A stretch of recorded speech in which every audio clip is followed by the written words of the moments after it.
ഇപ്പോൾ സിസേറിയൻ സർവ്വസാധാരണമാണ്. അപ്പോൾ ഒരു സിസേറിയൻ കഴിഞ്ഞ ഒരു സ്ത്രീക്കും അവരുടെ വീട്ടുകാർക്കും എപ്പോഴും ഒരു സംശയമാണ്, ഇനി അടുത്ത ഗർഭം എങ്ങനെയാകാം, അടുത്ത സിസേറിയൻ ഉടനെ ചെയ്യേണ്ടി വന്നാൽ അത് അമ്മയുടെ ആരോഗ്യത്തെ ബാധിക്കുമോ എന്നുള്ളത്. നമ്മളൊരു സിസേറിയൻ ചെയ്യുമ്പോൾ ഗർഭപാത്രത്തിലും ഒരു മുറിവുണ്ടാകും, അമ്മയുടെ വയറ്റിലും ഒരു മുറിവുണ്ടാകും. അപ്പോൾ ഈ മുറിവ് പൂർണ്ണമായി കരിയാനുള്ളൊരു സമയം നമ്മൾ കൊടുക്കണം. പൂർണ്ണമായി കരിയുക എന്ന് പറഞ്ഞാൽ ഒരു 15 ദിവസത്തിനകം അത് തൊലിപ്പുറത്തെ വൂണ്ടൊക്കെ കരിയുമെങ്കിലും അകത്തെ വൂണ്ടും അകത്തെ ഗർഭപാത്രവും സാധാരണ സ്ഥിതിയിലാവാൻ 6 ആഴ്ച വരെ എടുക്കും. പക്ഷേ ഇതല്ല നമ്മളുടെ പ്രശ്നം.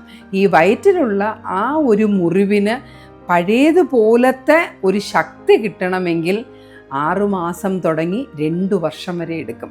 2 വർഷമാകുമ്പോഴാണ് ഒരു 90% നമ്മളിതിനെ ടെൻസൈൽ സ്ട്രെങ്ത് എന്നാണ് പറയുന്നത്. ആ മുറിവിനുള്ള ടെൻസൈൽ സ്ട്രെങ്ത് കിട്ടണമെങ്കിൽ 2 വർഷമാകും. അപ്പോൾ 2 വർഷമെങ്കിലും കഴിയാതെ അടുത്ത ഗർഭം